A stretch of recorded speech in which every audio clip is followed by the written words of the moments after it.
Susan Powell gravou um vídeo caseiro em 2008 com medo de que algo terrível pudesse acontecer. O que veio a seguir foi um dos casos mais trágicos e misteriosos da história criminal dos Estados Unidos. Número 1. Suspeitas e medo em um vídeo caseiro. No dia 29 de julho de 2008, Susan Powell, mãe de 2 filhos e moradora de Utah, ligou a câmera para registrar todos os bens da casa. Ela aparece dizendo: "Esse sou eu, 29 de julho de 2008. São 12h33, horário da montanha. Estou garantindo que, se algo acontecer comigo ou com minha família, nossos bens estejam documentados. Espero que tudo termine bem e que possamos viver felizes para sempre, dentro do possível." O vídeo foi feito por sugestão do advogado de Susan, que acreditava que seu marido, Josh Powell, pudesse tentar vender os bens de maior valor caso algo acontecesse. Nos anos anteriores à gravação, o casamento do casal vinha enfrentando sérias dificuldades. Susan, no vídeo, chega a expor detalhes. "Tudo isso foi comprado em 1 ano ou menos com meu crédito, pela Home Depot.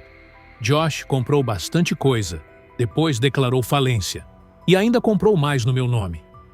Ela ainda mostra uma luminária, ferramentas e lamenta: "Tinha colares também, mas não sei onde estão. Ele ficou furioso, como dá para ver, quebrou isso aqui. Tem diamantes, pérolas e opalas. Jogou meus DVDs no chão, fez uma bagunça porque estava com raiva de mim.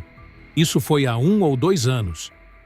Apesar de procurar orientação com advogados para se divorciar, Susan e Josh ainda viviam sob o mesmo teto. Número 2. Uma viagem no meio da nevasca.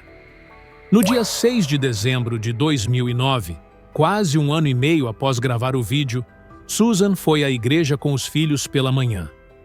No fim do dia, por volta das 5 da tarde, uma vizinha foi visitá-la.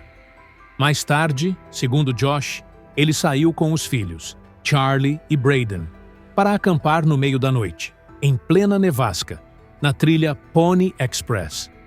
Ele alegou que Susan estava cansada e decidiu ficar em casa. No dia seguinte, os filhos não foram deixados na creche. Familiares e amigos de Susan estranharam o sumiço e registraram seu desaparecimento. Quando voltou da suposta viagem de acampamento, Josh disse à polícia que, ao sair, Susan estava dormindo e que não fazia ideia do que teria acontecido com ela. Número 3. Um testamento assustador. A polícia inspecionou a casa do casal em Utah, mas não encontrou nenhum sinal de violência. Mesmo assim, o caso só ficava mais estranho. Dentro de um cofre no banco onde Susan trabalhava, foi encontrado um testamento escrito à mão. Nele, ela dizia que Josh havia feito uma apólice de seguro de vida de cerca de R$5 milhões em seu nome semanas antes. Em tom perturbador, escreveu: "Se eu morrer, pode não ser acidente." Pouco mais de 1 semana após o desaparecimento, Josh tentou sacar o dinheiro de uma conta de aposentadoria. Ele passou a ser oficialmente considerado pessoa de interesse na investigação. Amigos e parentes de Susan relataram que Josh não demonstrava qualquer preocupação em encontrá-la, o que aumentava as suspeitas. Mesmo com tantas evidências, ele nunca foi formalmente acusado. Número 4. Versões conflitantes e filhos confusos. A polícia tentou conversar com os filhos pequenos do casal, mas, por serem muito novos, as informações não foram consistentes. Os garotos chegaram a dizer que Susan foi com eles para o acampamento, mas também afirmaram que chegaram de avião, o que tornou impossível usar os relatos como provas. Logo depois, Josh se mudou com os filhos para o estado de Washington. As autoridades entenderam que o ambiente não era seguro para as crianças e retiraram sua guarda. Número 5. Uma tragédia anunciada. No dia 5 de fevereiro de 2012, mais de 2 anos após o desaparecimento de Susan, um assistente social levou Charlie e Braden até a casa de Josh para uma visita supervisionada. Assim que os meninos entraram, Josh trancou a porta e impediu a entrada do profissional. Em seguida, ateou fogo na casa com gasolina, matando os próprios filhos e tirando a própria vida. O que antes era apenas suspeita se transformou em tragédia. O crime chocou o país. A polícia, então, passou a investigar o pai e o irmão de Josh. Eles acreditavam que ambos sabiam mais do que admitiam. O irmão, Michael, chegou a ser apontado como cúmplice na ocultação do corpo de Susan. Mas o caso atingiu um impasse quando ele também tirou a própria vida em 2013. Número 6. Justiça. Tarde demais. O caso, que começou com um simples vídeo de precaução e culminou no desaparecimento de Susan Powell e na morte brutal de seus 2 filhos, ainda não havia chegado ao fim. Mais de uma década depois da tragédia, Chuck Cox, pai de Susan, decidiu mover uma ação judicial contra o estado de Washington. O processo acusava o estado de negligência e falha grave em proteger Charlie e Braden Powell, os 2 filhos que, após serem retirados da guarda de Josh, ainda foram colocados em risco ao serem permitidas visitas supervisionadas com o pai. O argumento era claro. Mesmo com o histórico sombrio de Josh, com um comportamento frio diante do desaparecimento da esposa e sem nenhuma colaboração concreta nas investigações, ele continuava tendo acesso aos filhos. O sistema falhou em proteger as crianças, e essa falha custou 2 vidas inocentes. Em um veredito histórico, Chuck venceu o processo e foi indenizado em quase 100 milhões de dólares, valor equivalente a aproximadamente 500 milhões de reais. Em vez de usar o dinheiro para fins pessoais, ele doou uma parte significativa da quantia para instituições de apoio a sobreviventes de violência doméstica. Era um gesto de solidariedade e memória, transformando dor em ajuda concreta para outras famílias vulneráveis. Até hoje, quase 15 anos após os eventos devastadores, moradores da cidade de Puyallup, no estado de Washington, onde Susan cresceu, se reúnem anualmente para homenagear sua vida. O vídeo que ela gravou com tanto cuidado, um simples registro doméstico à primeira vista, hoje é visto com outros olhos, como um grito silencioso de socorro. A frase, "Estou gravando isso caso algo aconteça comigo", soa agora como um eco profético. Muitos se perguntam se, enquanto segurava aquela câmera e mostrava seus pertences, Susan já sentia, de alguma forma, que o pior estava à espreita. Ao longo dos anos, o pai de Susan continuou recebendo informações e pistas sobre onde os restos mortais da filha poderiam estar escondidos. As sugestões variavam: minas de carvão abandonadas no interior de Utah, terrenos remotos e até depósitos subterrâneos. No entanto, todas as buscas acabaram frustradas, sem nenhum avanço real. Infelizmente, é altamente improvável que os restos mortais de Susan sejam encontrados algum dia. Seu desaparecimento permanece como uma ferida aberta, uma que a justiça formal jamais conseguiu fechar completamente. Número 7. A última ligação de Amber Tuccaro. Amber Tuccaro, uma jovem de apenas 20 anos, pertencia à comunidade indígena First Nations e vivia em Fort McMurray, na província de Alberta, no Canadá. Em agosto de 2012, ela decidiu fazer uma pequena viagem com o filho de 1 ano e uma amiga. O destino era Edmonton, onde reservaram um quarto de hotel para passar alguns dias. A ideia era relaxar e aproveitar uma mudança de cenário, longe da rotina do interior. Na primeira noite da viagem, animada com a experiência, Amber tomou uma decisão impulsiva: sair sozinha para a cidade. Sem transporte próprio, resolveu pedir carona, um ato que, na época, parecia inofensivo, mas que acabaria marcando o início de um pesadelo. Ela entrou no carro de um homem não identificado e, a partir desse momento, nunca mais foi vista com vida. Quando Amber não retornou ao hotel no dia seguinte, a amiga entrou em contato com a mãe dela, que prontamente acionou a polícia. A Royal Canadian Mounted Police, RCMP, iniciou uma investigação, mas as ações foram, no mínimo, lentas e desorganizadas. Ao verificar os registros telefônicos de Amber, os investigadores encontraram uma ligação feita enquanto ela estava com o desconhecido. A gravação dessa chamada seria a última vez que sua voz seria ouvida, e é considerada uma das evidências mais inquietantes de todo o caso. Na gravação, Amber questiona repetidamente o homem sobre o destino da viagem. Onde estamos? Estamos indo para a cidade mesmo? Você tem certeza? O homem responde com calma. Sim, estamos indo para a 50th Street. Absolutamente. Mas o tom de Amber revela que ela está desconfiada. A conversa rapidamente adquire um tom de tensão e ansiedade. Amber, visivelmente nervosa, parece perceber que algo está errado. A insistência do motorista em repetir 5th Street soa mais como uma desculpa do que uma direção verdadeira. Esse áudio é, até hoje, uma das peças mais sombrias e misteriosas de toda a investigação. Número 8. Falhas da polícia e um desfecho trágico. Quase um mês depois do desaparecimento de Amber, no dia 28 de agosto, a polícia divulgou publicamente a ligação telefônica com o homem desconhecido. O conteúdo chocou o país. A angústia na voz da jovem, misturada com a aparente calma e frieza do motorista, era de partir o coração. Mas o mais revoltante foi o fato de que as autoridades só começaram a investigar o caso de maneira efetiva após essa divulgação, semanas depois de Amber já ter desaparecido. Antes disso, a própria mãe da jovem havia sido ignorada e desestimulada pelas autoridades, que diziam que Amber provavelmente estava aproveitando a vida, curtindo uma festa, ou que voltaria sozinha em breve.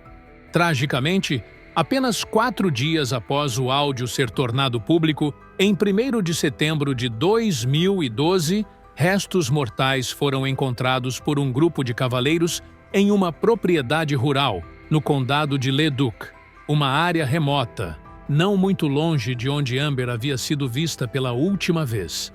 Os restos foram identificados como sendo de Amber Tucaro. O que seguiu foi uma enxurrada de críticas à conduta da polícia. Após apenas um mês de buscas, Amber havia sido removida da lista oficial de pessoas desaparecidas, com base em supostos relatos anônimos de que ela teria sido vista em Edmonton. Nenhuma dessas informações foi confirmada. A mãe de Amber teve que lutar contra o sistema por semanas até conseguir reverter essa decisão e fazer com que o nome da filha voltasse aos registros de desaparecidos. Pior ainda, os pertences pessoais de Amber, deixados no quarto do hotel, haviam sido recolhidos e depois destruídos, comprometendo possíveis evidências. Com o passar dos anos, diversas mulheres surgiram alegando reconhecer o homem da ligação. Todas elas apontaram para o mesmo indivíduo. A polícia alegou ter investigado esse suspeito, mas nunca o nomeou como pessoa de interesse no caso. Em outro momento, um homem apareceu dizendo que seu próprio pai, um cidadão dos Estados Unidos, que vivia ilegalmente no Canadá, era o homem da gravação. Ele afirmou ainda que seu pai estaria envolvido em outros desaparecimentos misteriosos na região de Edmonton. A voz do motorista na gravação, repetindo absolutamente de forma forçada, transmite uma inquietação que arrepia. Até hoje, muitos acreditam que o descaso da polícia canadense com o caso tenha sido motivado por preconceito racial, um reflexo cruel da negligência histórica com mulheres indígenas no país. O assassinato de Amber Tucaro continua sem solução definitiva, um símbolo de falhas institucionais, dor familiar e perguntas que ainda aguardam resposta. Número 9. A caverna em forma de M e o desaparecimento de Kenny no final do ano de 2014. Um comentário em um vídeo do YouTube chamou a atenção de milhares de pessoas. O usuário que escreveu se identificava como Kenny Vitch, mas usava o nome Snakebit McGee. Ele comentou em um vídeo sobre teorias da conspiração e energia alternativa envolvendo a Área 51, dizendo que havia feito uma descoberta misteriosa durante uma de suas trilhas pelo deserto do Nevada, nas proximidades da base aérea de Nellis. Segundo Kenny, em uma das suas longas caminhadas, sozinho pelas montanhas e regiões desérticas, ele se deparou com uma caverna oculta, cuja entrada tinha a forma perfeita da letra M maiúscula. Até aí, nada demais, exceto pelo que ele sentiu ao tentar se aproximar. Em seu comentário, ele explicou que era do tipo que sempre entrava em qualquer caverna que encontrava. No entanto, ao se aproximar da tal caverna em M, seu corpo começou a vibrar. A sensação de desconforto aumentava conforme ele se aproximava da entrada, até se tornar insuportável. Dominado pelo medo, Kenny correu dali sem olhar para trás. Ele afirmou que aquela havia sido uma das experiências mais estranhas de sua vida. A publicação se espalhou rapidamente. Enquanto alguns o acusavam de mentir ou buscar atenção, muitos outros o incentivaram a voltar e tentar encontrar a caverna novamente. Desta vez, registrando tudo em vídeo. Kenny aceitou o desafio. Número 10. Um alerta sombrio e um fim sem respostas. No dia 18 de outubro de 2014, Kenny publicou um vídeo em seu canal do YouTube, no qual mostrava o início de sua jornada pelo deserto do Nevada. Ele aparecia no alto de uma antiga mina abandonada, mostrando o terreno à sua volta e explicando o objetivo do dia: reencontrar a misteriosa caverna em forma de M que o deixara tão abalado semanas antes. Durante o vídeo, Kenny explora o deserto do Mojave, caminha por trilhas íngremes e mostra curiosidades do local, dizendo frases como: "Olha ali, aquilo é interessante, parece legal. Tá vendo aquilo? Beleza, vou desligar a câmera agora e depois ligo de novo." Porém, ao final do dia, Kenny não conseguiu encontrar a caverna. O vídeo foi postado mesmo assim, mas muitos dos seguidores ficaram decepcionados e passaram a acusá-lo de fraude. Entre os inúmeros comentários, um em especial se destacou. Um aviso sombrio de um usuário identificado como L. Ico e Killmister. Não volte lá. Se encontrar a entrada da caverna, não entre. Você não sairá de lá. Mesmo diante do aviso sinistro, Kenny decidiu tentar mais uma vez. No dia 10 de novembro de 2014, ele avisou a família que faria outra trilha sozinho durante a noite para buscar novamente a caverna misteriosa. Foi a última vez que alguém o viu com vida. No dia 22 de novembro, 12 dias após sua saída, voluntários da equipe de busca encontraram o telefone de Kenny ao lado da mesma mina mostrada em seu vídeo anterior. No entanto, não havia nenhum sinal dele por perto. Seu corpo nunca foi localizado. As teorias não tardaram a surgir. Muitos acreditavam que ele poderia ter caído em um buraco ou poço. Outros sugeriam que foi vítima de um crime, ou que presenciou algo que não devia e foi silenciado. Alguns até diziam que Kenny havia encontrado uma instalação militar secreta. Meses depois, um novo comentário surgiu no vídeo original. Era de uma mulher chamada Sharon Pilgrim, que afirmava ser a namorada de Kenny. Ela escreveu: "Acredito que ele tirou a própria vida." Kenny lutava contra a depressão. Nunca quis tomar remédios ou buscar tratamento. Ele havia abandonado o emprego pouco mais de um ano antes. Na última trilha, não levou a câmera, o que indica que não pretendia filmar. E deixou o celular longe do carro, talvez para não ser rastreado. Apesar de esse depoimento sugerir um suicídio, a ausência de corpo e os elementos misteriosos do caso ainda deixam muitas perguntas sem resposta. Outros exploradores encontraram cavernas semelhantes na mesma área, inclusive uma com placa de área restrita, colocada recentemente ao lado da entrada. O caso de Kenny Veach continua envolto em mistério, entre o real e o inexplicável. Número 11. Os últimos momentos de Henry McCabe. Em 8 de setembro de 2015, um homem chamado Tim morador de Mountain View, Minnesota, ligou para a polícia afirmando que seu amigo Henry McCabe, de 32 anos, estava desaparecido. Henry era um auditor liberiano que trabalhava no Departamento de Receita.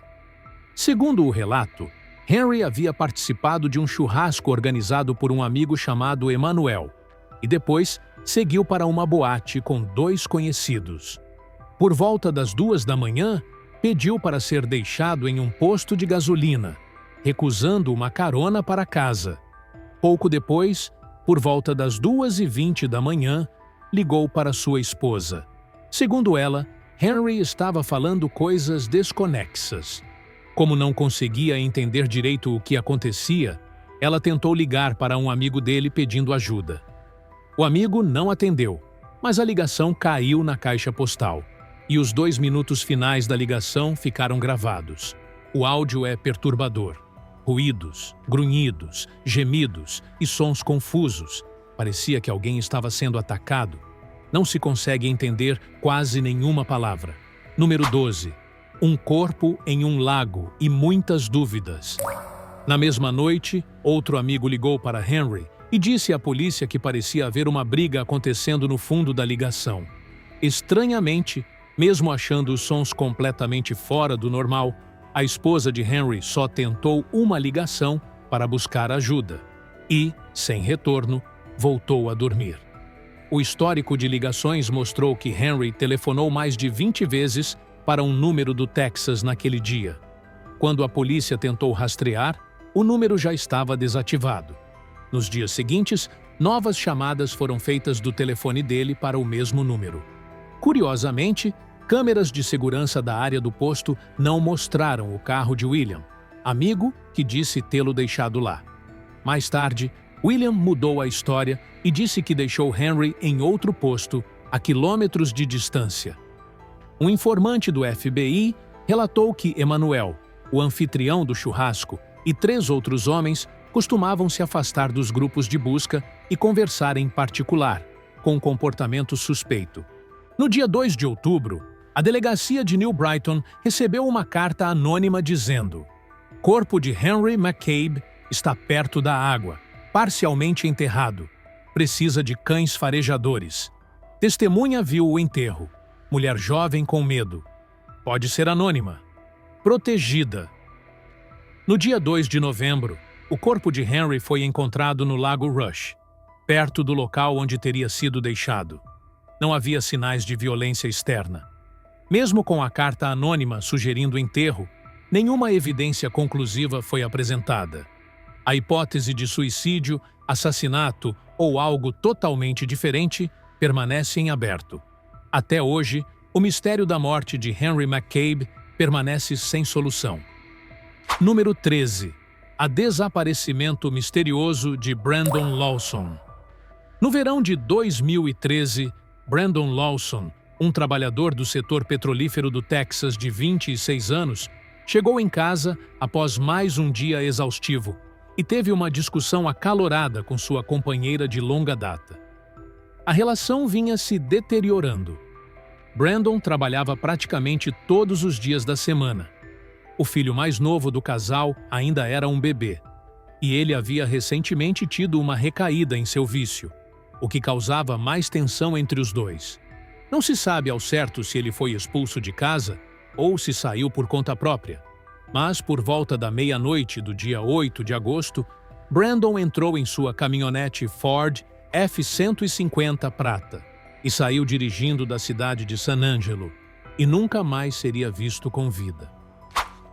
Número 14.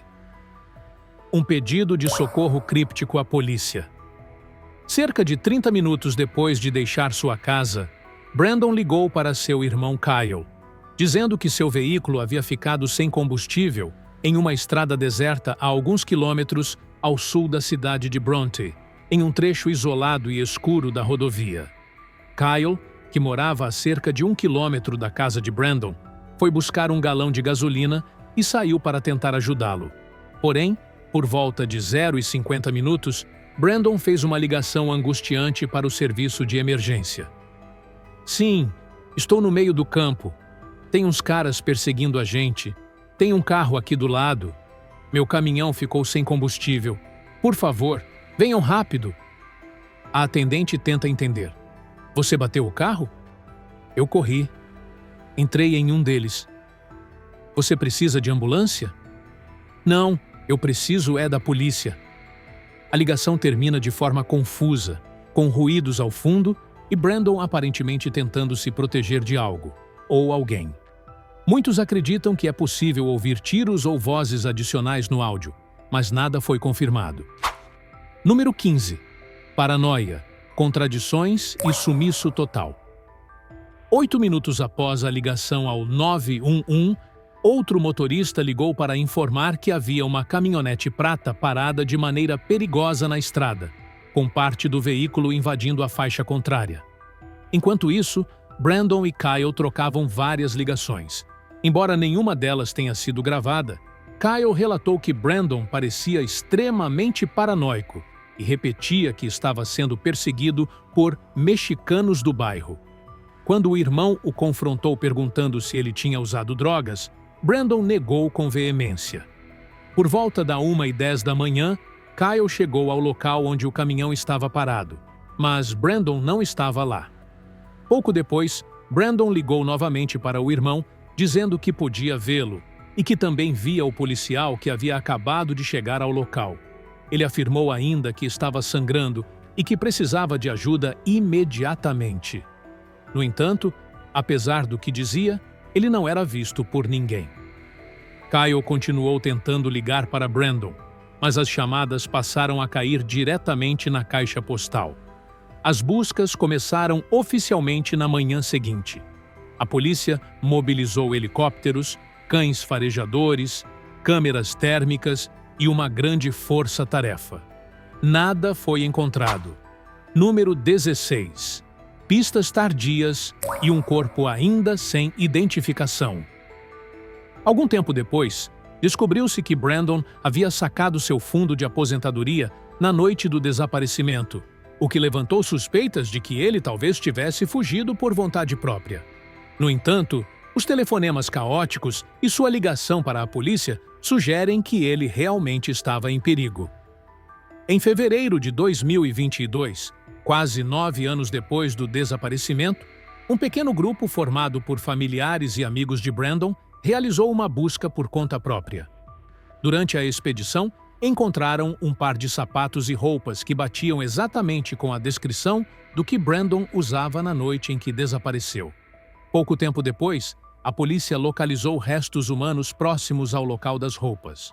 Os restos mortais foram enviados para análise, mas, mesmo passados mais de 2 anos, não houve uma confirmação definitiva se pertencem ou não a Brandon, nem esclarecimentos sobre o que realmente aconteceu naquela noite misteriosa.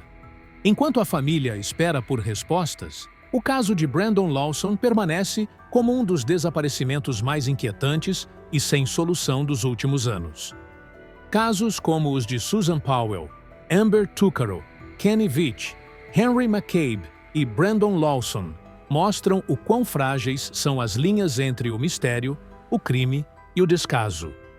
Em comum, todos eles envolvem vítimas que deixaram para trás pistas inquietantes, gravações perturbadoras ou comportamentos que pareciam anunciar um fim trágico, e ainda assim ficaram sem respostas por anos, ou até hoje.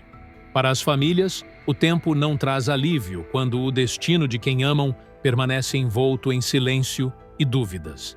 E para nós, observadores dessas histórias reais, fica a certeza de que a verdade nem sempre vem à tona, mesmo quando tudo aponta para ela. É por isso que cada uma dessas narrativas continua sendo lembrada, investigada, debatida, não só em busca de justiça, mas para que jamais deixemos de fazer perguntas diante do que parece inexplicável. Se tiver gostado do vídeo, deixe seu like, comente abaixo o que achou e inscreva-se em nosso canal para acompanhar todas as novidades. Te encontro em um desses vídeos que estão aparecendo agora na sua tela. Cuidem-se, pessoal!